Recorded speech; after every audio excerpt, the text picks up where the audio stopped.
Assalamualaikum warahmatullahi wabarakatuh. Waalaikumsalam warahmatullahi wabarakatuh. Baik, pada pagi hari ini kita akan membahas mata kuliah baru dalam ekonomi, yaitu adalah ekonometrika. Sebelum saya mulai menyampaikan, ada beberapa yang saya akan tanyakan terlebih dahulu. Yang pertama, apakah Anda mengenal yang namanya uang?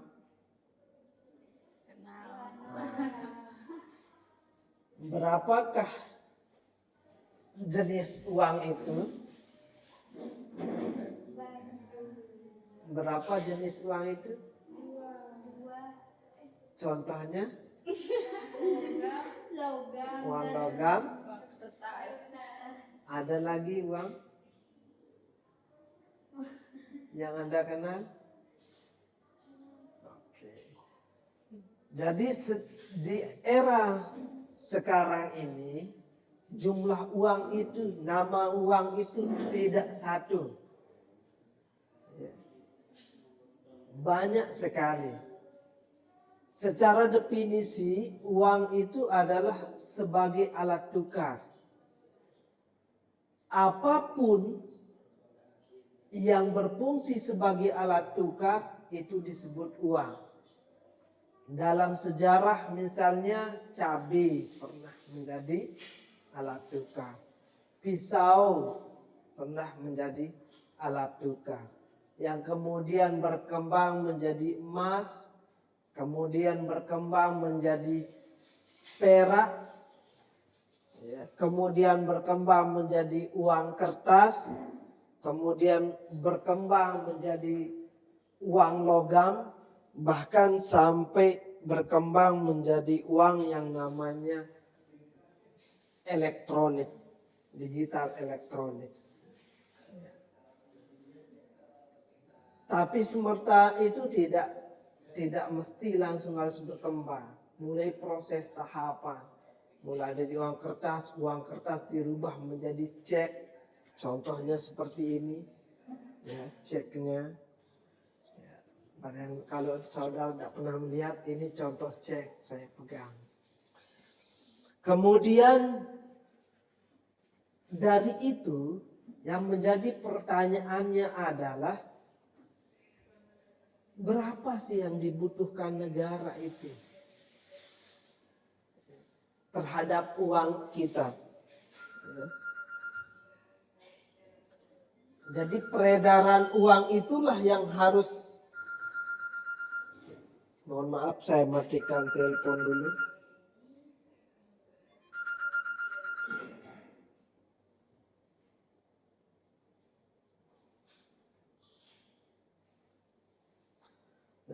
Berapa jumlah peredaran uang, termasuk jumlah uang yang rusak, kemudian jumlah uang yang harus beredar pada saat bulan puasa, kemudian jumlah yang harus uang yang terkena suku bunga, bahkan uang yang harus disebar di ATM A, ATM B, dan lain sebagainya, itu ditentukan salah satunya adalah dengan ekonometrik.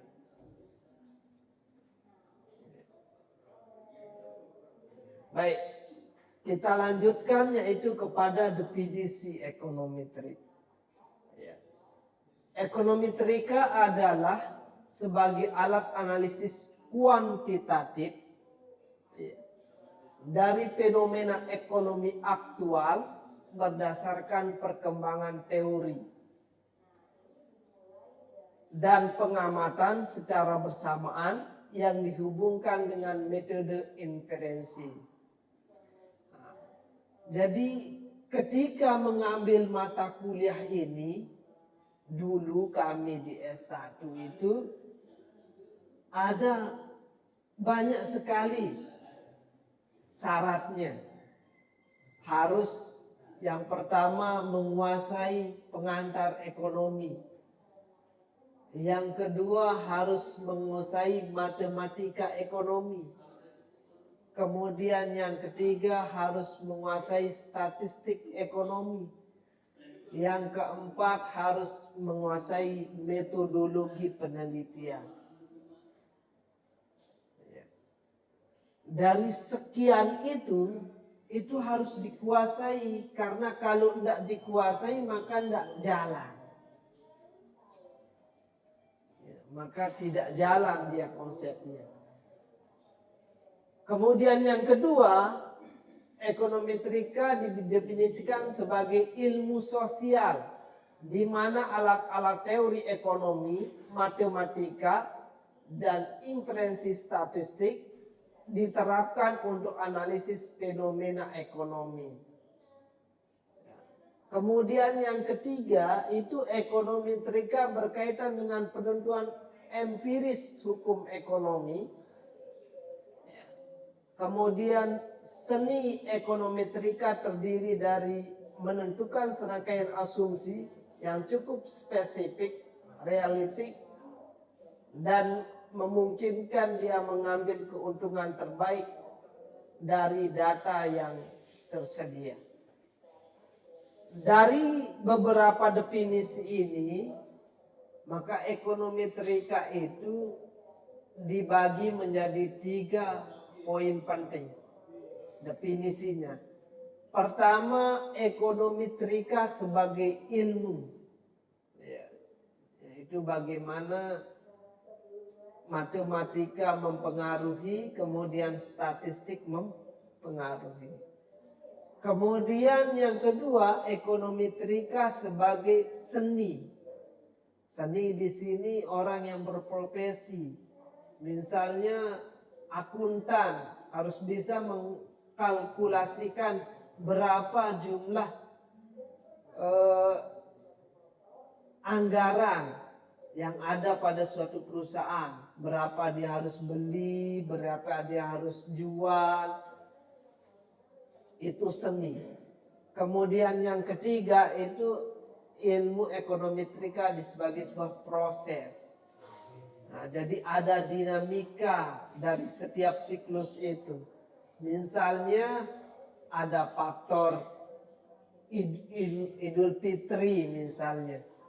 Kalau di dalam faktor Idul Fitri itu kalau tidak dihitung berapa jumlah uang yang beredar, itu berbahaya.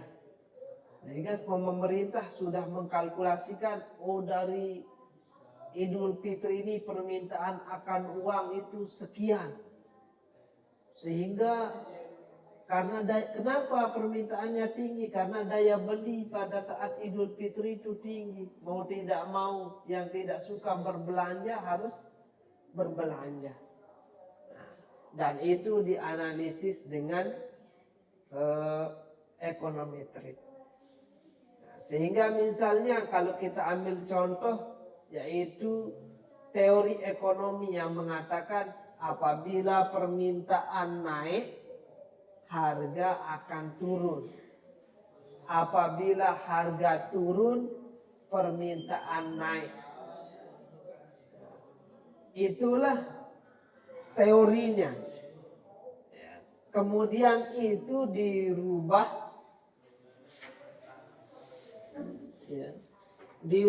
menjadi fungsi matematika, yaitu Q sama dengan fungsi daripada P.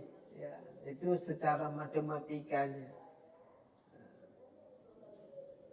Ya, ini penggunaan matematika dalam ekonometri. Kemudian mengapa disiplin ilmunya terpisah? Ya. Jadi ekonometrika itu adalah jawaban dari disiplin ilmu yang bertengkar, ya, yaitu antara ilmu sosial dengan ilmu IPA. Contohnya misalnya saudara ketika dulu di SMA sering saling candain, wah jurusan IPA itu ngeri gitu kan. dia pakai kacamata, bukuan banyak buku. Nah, itu disebut dengan kita candain seperti itu. Sebaliknya ilmu sosial, saya jurusan IPS saja lah. Enggak terlalu mikir-mikir banget, enggak apa-apa. Nah, dua jurusan ini antara IPA dan IPS ini enggak pernah ketemu di SMA. Ya, demikian juga dengan ini. Ya. Maka pada ekonometrika ini terjadilah integrasi ilmu dalam berbagai ilmu. Diseraplah beberapa rumus matematika digunakan dalam ilmu ekonomi. Diserap juga beberapa ilmu statistik dalam untuk dijadikan sebagai alat ukur ekonometri. Ya. Kemudian setelah itu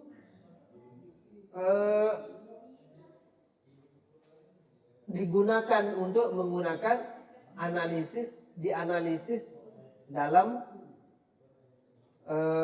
menentukan kebijakan ekonometri. Ya. Kemudian ini adalah metodologinya, ya, menentukan hipotesis, kemudian menjadikannya matematika, kemudian dibuat persamaan statistik sehingga uji diprediksi dan ditemukan kesimpulannya. Namun seiring dengan perkembangan zaman kita malas juga ngitung, ya. Sehingga untuk menghitung semua itu dibuatlah aplikasinya. Ya, ada namanya ETL, LIMDEP, dan seterusnya. Serta yang terbaru yang saudara mungkin kenal itu adalah namanya SPSS.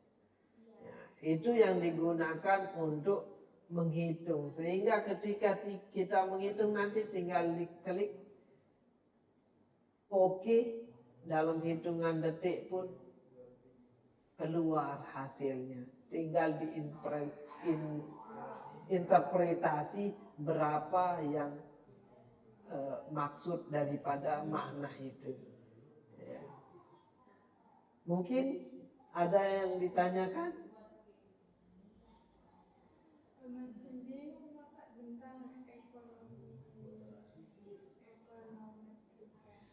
Iya.